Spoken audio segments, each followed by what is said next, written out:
Nggak apa-apa, saya lanjut aja ya, sambil berjalan. Jadi kita akan, kita berikan waktu untuk 2 orang penanya, siapa yang lebih dulu raise hand, boleh bertanya kepada Uma Okti. Ada yang bertanya, mangga boleh. Bu Rizka Ciamis, mangga. Teriska Ciamis boleh. Iya. Iya, terima kasih. Assalamualaikum Umi sama Uma sama rekan-rekan semuanya di sini. Terima kasih Umi. Boleh. Umi, saya izin bertanya sama Uma Okti. Boleh ya Umi? Silahkan. Wah, kesempatan nih bisa ngobrol langsung. Ya Umi. Gini Uma ya, tadi kan katanya kalau sholat itu wajib ya buat semua umat. Saya kepikiran kalau orang gila itu gimana ya Uma? Mereka kan apa ya, istilahnya boro-boro diperintah melakukan hal baik ya Uma. Mereka kan melakukan apapun di luar kendali mereka gitu. Gimana itu hukumnya Uma? Dan saya penasaran mereka itu masuknya ke surga apa neraka? Maaf Uma ya pertanyaannya. Ya mungkin segitu aja Uma. Mohon penjelasan. Ditampung mungkin Ibu ya, mohon izin kita terima satu lagi pertanyaannya. Ya, lanjut pertanyaan Satu kedua. lagi dari Teh Ara ya, mangga boleh. Dari tadi open cam saya lihat, masya Allah dari awal sampai akhir. Silakan Teh. Teh apa Mbak? Assalamualaikum warahmatullahi wabarakatuh, Umi, Uma. Assalamualaikum warahmatullahi wabarakatuh. Saya mau bertanya, kan misalnya saya ada kenalan gitu orang yang 85% saya tuh tahu kehidupan dia seperti apa. Nah, jadi perbandingan kehidupan saya dengan beliau ini beda gitu ya, dari cara pekerjaan gitu. Yang saya tahu beliau itu pekerjaannya yang nggak halal gitu, bekerja di bidang yang nggak halal. Dan untuk ibadahnya pun yang saya tahu gitu kurang, maksudnya ibadahnya pun belum baik gitu ya, sama-sama kayak saya. Tapi saya kan di sini pengennya belajar di jalan yang benar, dengan bekerja jualan produk Batrisya begitu ya, halal gitulah. Tapi beliau ini bekerja di kerjaan yang kurang halal, bukan kurang halal, haram gitu, maaf. Nah, tapi selalu mikir kok rezeki orang ini kok bagus terus ya Uma gitu loh. Kok saya kenapa susah banget, astagfirullah, kenapa beliau itu kayaknya gampang banget gitu. Ya, gampang sekali gitu menjemput rezekinya, padahal kerjaannya itu maaf, haram gitu, mah. Itu gimana tuh cara kita nyikapinnya? Makasih ya, Assalamualaikum warahmatullahi wabarakatuh. Waalaikumsalam. Ya boleh, Uma langsung dijawab sama Uma aja, mangga.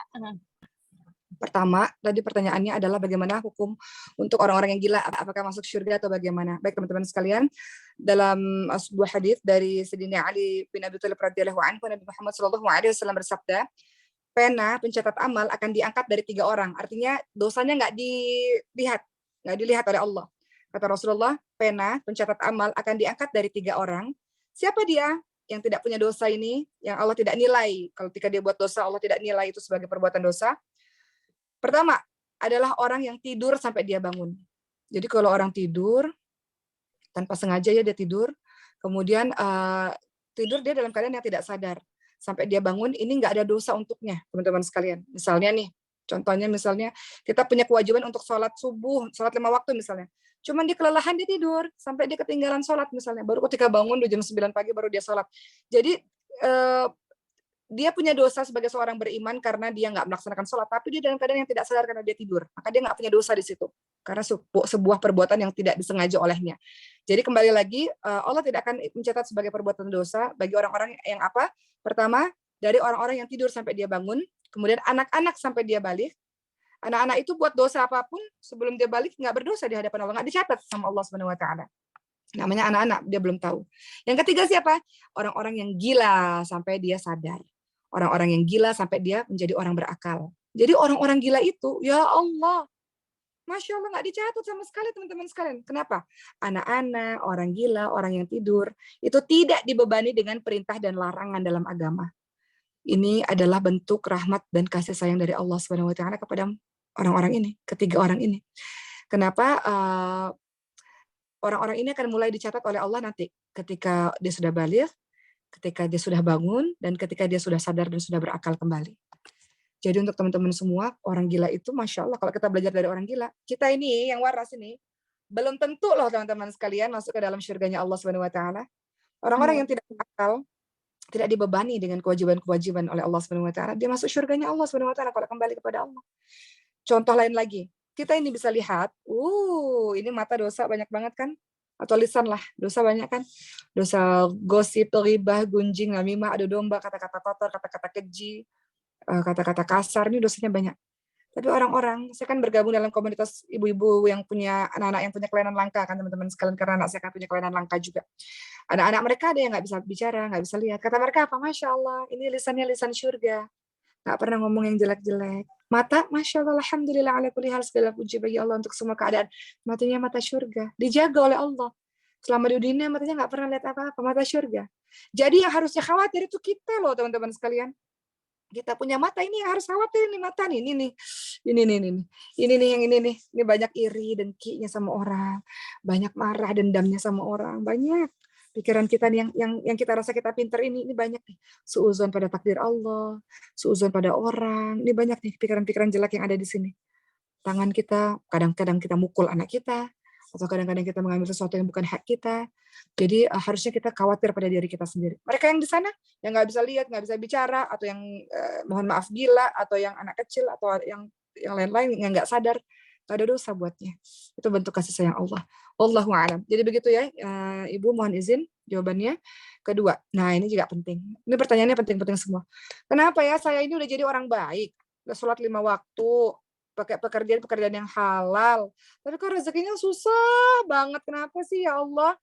Sementara dia nggak pernah sholat, kerjaan haram, kok mudah banget ya dia dapat rezeki, kok dia jadi kaya raya ya? Itu namanya istidraj. Apa itu istidraj? Istidraj itu adalah tipu daya dari Allah Subhanahu wa taala. Apa itu istidraj? Allah kasih dia terus-menerus kemanjaan, dimanjakan oleh Allah. Nggak apa-apa, lalai kan? Nggak sholat kan? Maksiat kan? Oke, Allah kasih terus nikmat. Istidraj adalah pemanjaan agar terjerumus terus dalam kehinaan. Pemanjaan ini berangsur-angsur, setapak demi setapak Allah kasih, maka dia semakin hari semakin dekat kepada azab, dan dia tidak menyadarinya, teman-teman sekalian. Ini pancingan dari Allah. Terus saja Allah kasih untuk dia terus melakukan pelanggaran-pelanggaran lebih besar, sehingga nanti ketika kembali kepada Allah, maka Allah akan memberikan azab yang besar juga. Ini dikenali dalam agama kita, namanya adalah istidraj, ya teman-teman sekalian. Jadi kalau kita lihat kenapa ya dia nggak sholat, dia melakukan pekerjaan yang haram, dia uangnya besar, itu istidraj dari Allah Subhanahu wa taala. Maka bersyukurlah kepada kita. Allah kasih kita yang halal, kok lambat sih ya Allah, kok susah-susah sih ya Allah. Memang begitu. Memangnya jadi orang baik itu mudah. Jadi orang lurus itu memangnya mudah. Kalau begitu rame surga. Surga itu mahal karena dimasuki oleh orang-orang yang sabar. Nanti ketika kita meninggal dunia, kalau Allah takdirkan kita masuk surga dan semua muslim masuk surga setelah dicuci oleh Allah Subhanahu wa taala di nerakanya Allah. Itu ada malaikat-malaikat di pintu surga mengatakan, "Salamun alaikum bima sabartum." Wahai kalian yang sabar, masuk sini. Ini pintu surga, silakan masuk untuk orang-orang yang sabar. Silakan masuk untuk orang-orang yang sabar. Jadi orang-orang beriman ketika di dunia, memang Allah akan kasih ujian demi ujian untuk menguji kesabarannya. Kenapa? Liyabluwakum ayyukum ahsanu amala. Allah ingin lihat siapa yang terbaik amalannya. Nanti kalau dikasih gampang, nanti jadi nggak sholat lagi sama Allah. Kalau dikasih kehidupan yang serba mudah, nanti doanya nggak khusyuk lagi sama Allah. Tapi kalau kita dikasih susah, dikasih sakit, dikasih ekonomi yang susah, kita merintih sama Allah, dan Allah suka rintihan itu, teman-teman sekalian. Kadang-kadang kalau kita sakit, kita susah, kita sedih, kita nikmat berdoa kepada Allah. Tapi kadang-kadang kalau kita dikasih kaya, dikasih sehat, dikasih semuanya gampang, kadang-kadang kita lupa sama Allah. Maka Allah merindukan rintihan itu. Makanya Allah masih mau lihat kita merintih kepada Allah. Allah kasih kita waktu dulu, bentar ya, sabar dulu ya. Allah mau lihat dulu, biar merintih lagi sama saya. Biar setiap harinya dengan kesabaran penuh dengan pahala. Teman-teman lihat dalam surah Al-Ankabut, ayat kedua dan 3. Apa kata Allah Subhanahu wa taala? Ini untuk orang-orang beriman. Jadi orang-orang beriman itu memang sengaja Allah kasih semua kesulitan-kesulitan. Allah lihat siapa yang sabar, dan setiap detik kesabarannya itu bernilai pahala. Ada saatnya nanti sabar, dikit lagi, sebentar lagi. Allah kasih keberhasilan itu sedikit lagi, sebentar lagi. Kata Rasulullah, ada orang yang nggak sabar, yang buru-buru dalam berdoa. Siapa itu Rasul, orang yang buru-buru dalam berdoa? Mereka yang berdoa, kemudian mereka katakan, ya Allah, aku udah berdoa tapi Engkau nggak kabulkan, ya Allah. Aku udah berusaha, Engkau nggak kabulkan, ya Allah. Kata Rasul, itu orang yang tergesa-gesa dalam berdoa. Sebentar lagi, padahal sebentar, sabar sedikit lagi. Allah cuma pengen lihat kok. Kata Allah Subhanahu wa taala apa dalam surah Al-Ankabut ayat 2? A'udzu billahi minasyaitonir rajim. Ahasiban nasu ayyutraku ayyaqulu amanna hum la yuftanun. Apakah manusia mengira mereka dibiarkan begitu saja? Ketika mengatakan, ya Allah, saya telah beriman, saya berhijrah ya Allah, saya mau jadi orang baik ya Allah, sedangkan mereka tidak diuji lagi. Kata Allah, apakah manusia itu mengira mereka dibiarkan saja ketika mau jadi orang baik? Tidak, kata Allah, mereka akan diuji dulu. Kemudian Allah lanjutkan dalam surah Al-Ankabut ayat 3, teman-teman sekalian, kata Allah Subhanahu wa taala, dan sesungguhnya kami memang menguji orang-orang seperti sebagaimana Allah menguji orang-orang sebelum mereka. Karena Allah ingin lihat siapa yang orang yang sebenar-benarnya ingin menuju kepada Allah, siapa orang yang berdusta.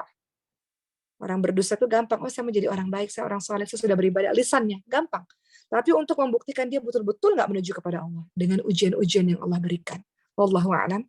Jadi begitu, kalau kita lihat orang-orang lain ada yang hebat dan segala macam, mungkin itu istidraj dari Allah Subhanahu wa taala, dan bersyukur kepada Allah, jalani saja, nikmati prosesnya.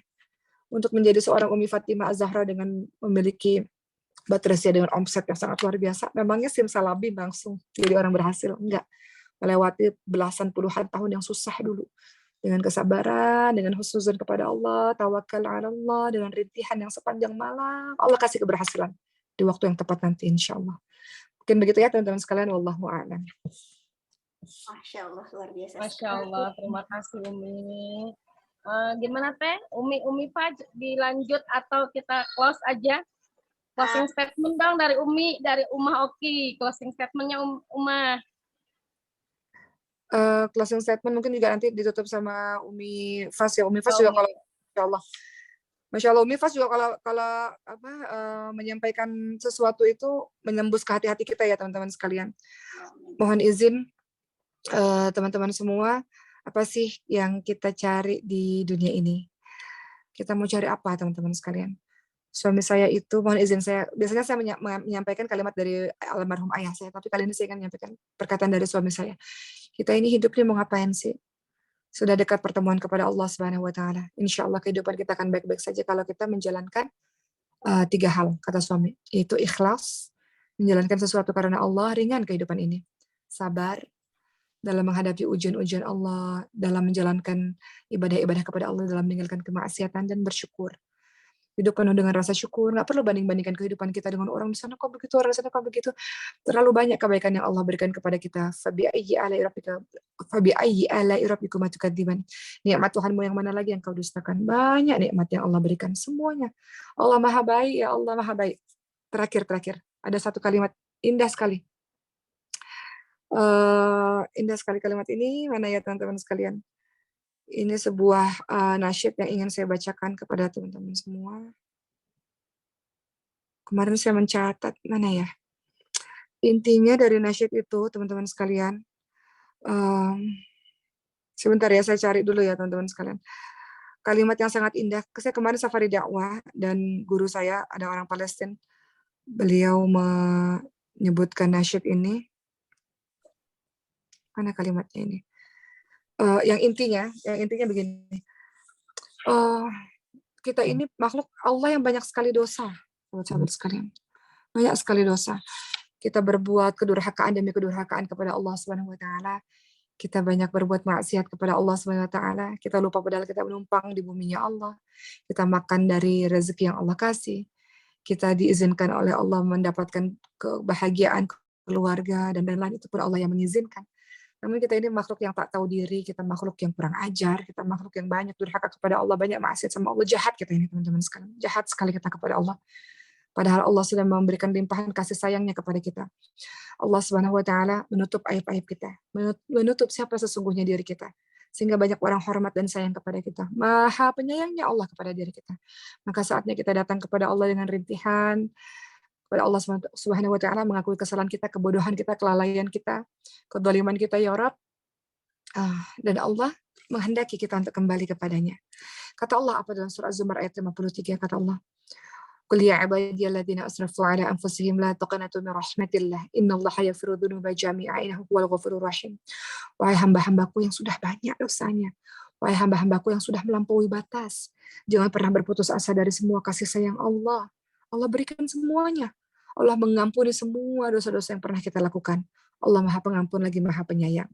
Allah merindukan kita, teman-teman sekalian. Allah rindukan rintihan kita. Allah rindu kita setiap detiknya berbuat baik. Sebagaimana Allah tak henti-hentinya berbuat baik kepada kita. Mudah-mudahan di sisa umur kita ini, teman-teman sekalian, kita jadi sesungguhnya orang yang betul-betul membuat bangga Allah dan Rasul-Nya. Mudah-mudahan di akhir kehidupan kita ini, di detik-detik kehidupan kita ini, teman-teman sekalian, kita sungguh-sungguh menjadi orang-orang yang jadi orang baik. Kita mau jadi orang baik. Kita mau jadi hamba Allah yang baik. Bantu ya Allah, la haula wala quwata illa billah. Bantu ya Allah supaya istiqamah dengan Quran. Bantu ya Allah supaya istiqamah dengan sholat. Bantu ya Allah supaya istiqamah dengan saum. Bantu ya Allah supaya istiqamah untuk melaksanakan ibadah-ibadah yang kita sering kali lalai. Kita mau jadi orang baik kan teman-teman. Kita mau jadi orang baik untuk kedua orang tua kita. Ya Allah, bantu ya Allah supaya kita bisa bakti pada orang tua kita. Yang masih ada, kita bahagiakan dia. Yang tidak ada, kita lakukan kebaikan-kebaikan agar orang tua kita yang sudah tiada diberikan tempat yang mulia di sisi Allah sebab kebaikan-kebaikan kita. Kita mau jadi istri yang baik kan teman-teman sekalian. Minta sama Allah, ya Allah, saya ini makhluk pendosa ya Allah. Sering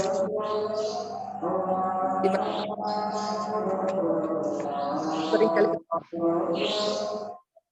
kita minta sama Allah, ya Allah, saya mau jadi orang baik, ya Allah, mau jadi istri yang lebih baik, ya Allah. Kita juga mau jadi ibu yang baik kan teman-teman. Minta sama Allah menjadi ibu yang baik. Dan kepada Allah, jadikan kita lurus kehidupan kepada Allah Subhanahu wa taala insyaallah.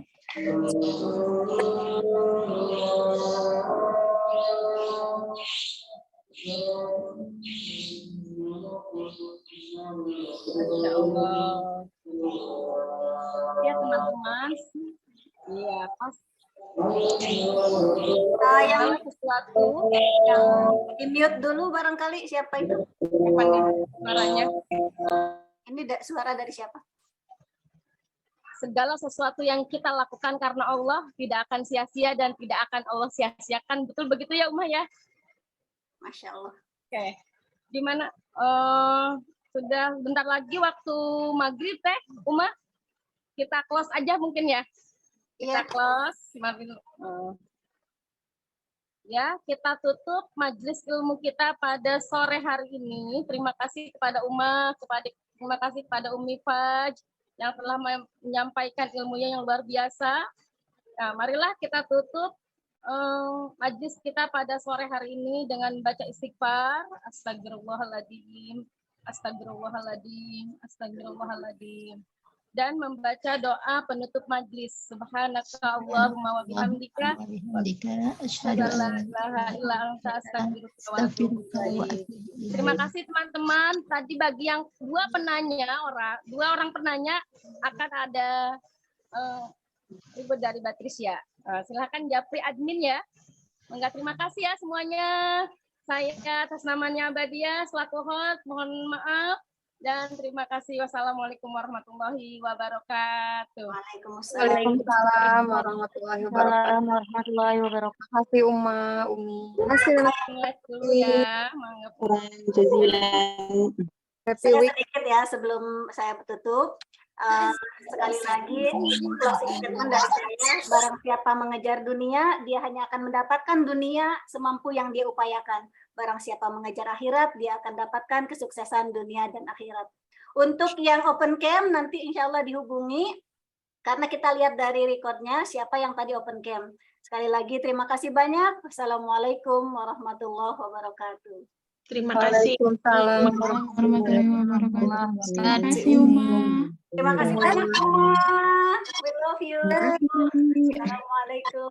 Love you. Syukran jazilan. Sarangheyo.